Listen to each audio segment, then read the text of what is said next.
আসসালামু আলাইকুম। আমি শারমিন ইসলাম নিয়ে এসেছি নতুন একটি ভিডিও। আমি আজকে পটলের দোলমা করে দেখাবো। এটা কিমা পটলও বলা যায়। আমি আমার মতো করে করছি। আমি যেভাবে করি সবসময় সেভাবে করে দেখাচ্ছি। আমি পটলগুলোকে ভালো করে স্কিনগুলোকে বটির মধ্যে চেঁচে নিয়েছি। চাকু দিয়েও করা যায়। তারপর হচ্ছে এটার ভিতর থেকে যে ইটা থাকে, পটলের যে বিচিগুলো থাকে সেগুলো আমি হচ্ছে ভালো করে বের করে নিচ্ছি। বের করে নিয়ে তারপরে আমি এটা চাকুর সাহায্যে এটাকে একদম ভালো করে বের করে নিব। আমি পটলটাকে ভালো করে একটা চাকু ভিতরে ঢুকে ঘুরিয়ে ঘুরিয়ে পটলের ভিতর থেকে বিচিটা বের করে নিব। সবগুলো পটলের ভিতর থেকে আমি হচ্ছে খুব আস্তে আস্তে পটলের যে বিচিগুলো থাকে সেগুলো বের করে নেব। আমি হচ্ছে একটা করে দেখাচ্ছি। আমি একটা চিকন চাকু ভালো করে ভিতরে ঢুকিয়ে দিয়ে ঘুরিয়ে ঘুরিয়ে নিচ্ছি। আমি হচ্ছে পটলের একটা সাইড হচ্ছে খুলে এটার থেকে বের করে নিচ্ছি, আর অপর যে সাইডটা সে সাইডটা আমি একদম ফাঁকা করে দিব না, শুধু একটা সাইডই ফাঁকা হয়ে যাবে। আমি চাকুর সাহায্যে সবগুলো বিচি বের করে নিচ্ছি। এরকম আমি সবগুলো পটলের বিচি বের করে নিব।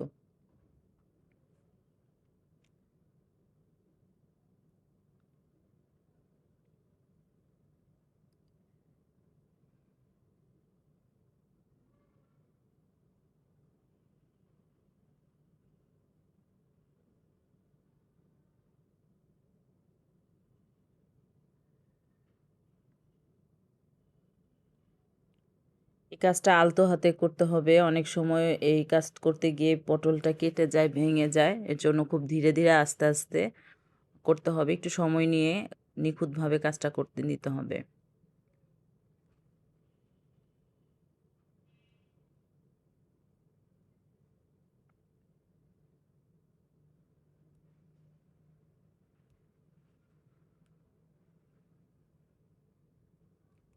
আমি সবগুলো পটলের ভিতর থেকে এই যে বিচিটা বের করে নিয়েছি। আমি সবগুলো পটলের একটা সাইড, একটা মুখ খোলা রেখেছি আর অপর সাইড বন্ধ আছে, কিন্তু ভিতর থেকে সবগুলো বিচি বের করে নিয়েছি, যে সাইডটা খোলা সেই সাইডটা দিয়ে।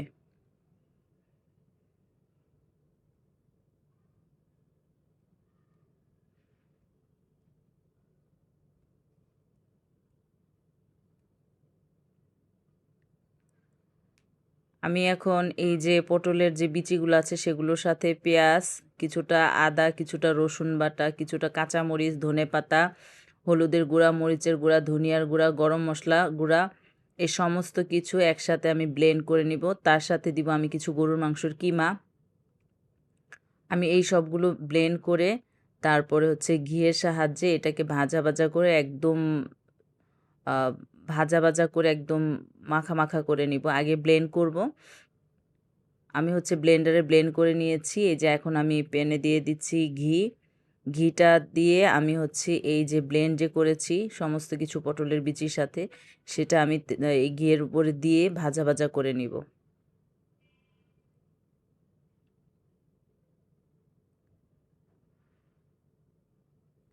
এটা নেড়ে চেড়ে সময় নিয়ে একদম ভাজা ভাজা করে নিব, সমস্ত পানি টানিয়ে একদম সুন্দর করে ভাজা ভাজা করে আমি এটা রান্না করে নিব।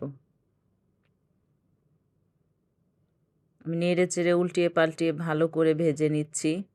এটা একটু সময় নিয়ে করতে হবে, যেহেতু কিমাটার সাথে পটলের বিচি আছে এবং পেঁয়াজও ব্লেন্ড করেছি, কিছুটা মাংসের কিমা আছে, তার জন্য হচ্ছে ঢাকনা দিয়ে যখন আমি এটা ঢেকে দিয়েছিলাম এটা থেকে পানি উঠেছে, এবং এটা থেকে পানি উঠলেই কিমাটা সেদ্ধ হয়ে যাবে, পুরো সব কিছু রান্না হয়ে যাবে।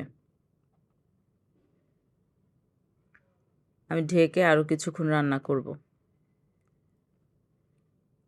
আমার রান্নাটা শেষ। এখন আমি যে পটলগুলোকে বিচি বের করে নিয়েছি সেগুলো একটা কাঁটা চামচের সাহায্যে একটু পটলের স্কিনটার উপরে একটু ছিদ্র ছিদ্র করে লবণ দিয়ে মেখে নিব। আলতো হাতে অল্প অল্প করে হচ্ছে কাঁটা চামচ দিয়ে একটু করে ছিদ্র করে নিব, এবং হচ্ছে বাকিটা লবণ দিয়ে মেখে নিয়েছি, অল্প একটু লবণ দিয়ে। আর এই যে এখন যে কিমাটা আমি রান্না করেছি পটলের বিচির সাথে, সেইটাকে আমি এখন পটলের ভিতরে ঢুকিয়ে দিব। আমি হচ্ছে হাতের সাহায্যে সবগুলো পটলের মধ্যে এই যে উপকরণটা কিমা আর পটলের বিচি যে সংমিশ্রণে একটা আমি পেস্ট বানিয়েছি, এটাকে আমি হচ্ছে সবগুলো পটলের ভিতরে ঢুকিয়ে দিব। এটা চেপে চেপে ভালো করে ঢুকিয়ে দিতে হবে। পটলটার ভিতরে যত বেশি কিমা থাকবে তত বেশি খেতে ভালো লাগবে। আমার সবগুলোতে হচ্ছে আমি কিমাটাকে পটলের বিচির সাথে যে কিমাটা ব্লেন্ড করেছি সেটা ঢুকিয়ে নিয়েছি। এখন আমি এগুলো ভাজতে চলে যাব। আমার সবগুলো হয়ে গিয়েছে। আমি হচ্ছে প্যানে কিছুটা ঘি দিয়ে দিয়েছি। এই ঘিটার উপরে আমি হচ্ছে এই পটলগুলোকে ভাজবো।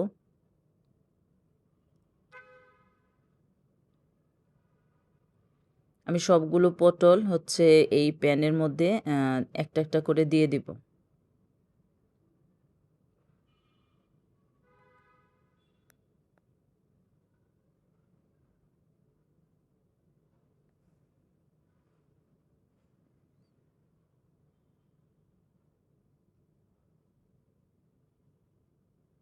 আমি সবগুলো পটল দিয়ে এখন হচ্ছে ঢাকনা দিয়ে ঢেকে দিব। ঢেকে এখন উল্টে পাল্টে আমি হচ্ছে একটা সাইড হয়ে গেলে অপর সাইড উল্টে এবং এভাবে আমি করে ভেজে নিব।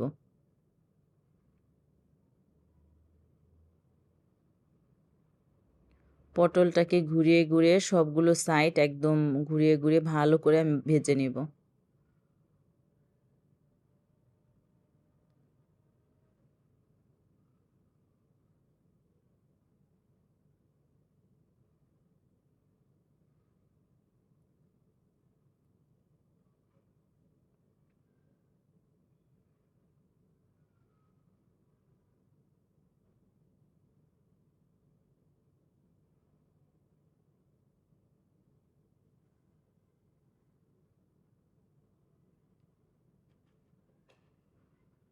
আমি অপর সাইড উল্টে দিয়েছি। এখন আমি ঢাকনা দিয়ে আবার একটু সময় নিয়ে ভেজে নিব। আমার সবগুলো পটল ভাজা হয়ে গিয়েছে। এখন আমি প্যান থেকে সবগুলো উঠিয়ে একটা আ বাটিতে পিরিজের মধ্যে আমি এগুলো হচ্ছে উঠিয়ে নিব। আমি হচ্ছে এগুলো উঠিয়ে পরবর্তী রান্নার জন্য চলে যাব।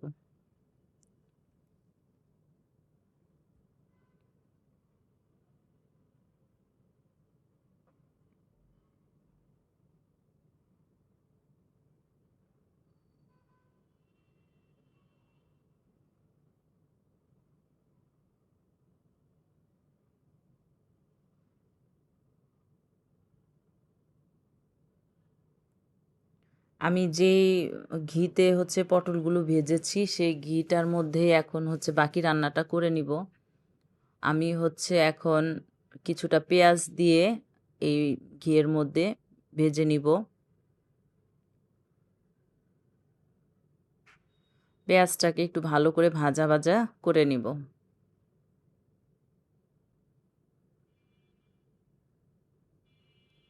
পেঁয়াজটা ভাজা হয়ে গেলে হালকা একটু লবণ, হলুদ, ধনিয়ার গুঁড়া, গরম মশলার গুঁড়া দিয়ে অল্প একটু পানি দিয়ে আমি হচ্ছে মশলাটাকে কষিয়ে নেব।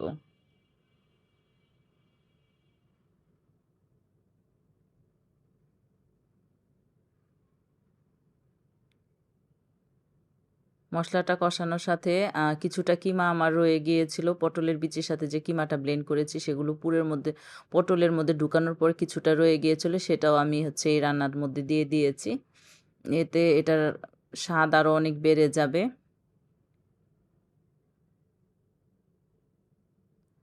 আমি হচ্ছে ভালো করে বলক তুলে নিয়েছি। সামান্য ১ চা চামচের মতো সামান্য একটু চিনি আমি এটাতে দিয়ে দিয়েছি। এই রান্নাটা একটু মিষ্টি, মিষ্টি হলে ভালো লাগে। এটার মধ্যে আমি সামান্য একটু চিনি দিয়ে দিয়েছি। কারো যদি মিষ্টি খেতে ভালো না লাগে সে চিনি না দিয়ে শুধু এভাবে রান্না করতে পারেন। এখন ভেজে রাখা পটলগুলো আমি হচ্ছে গিয়ে এই যে মশলাটার মধ্যে দিয়ে ভালো করে মিশিয়ে নিব।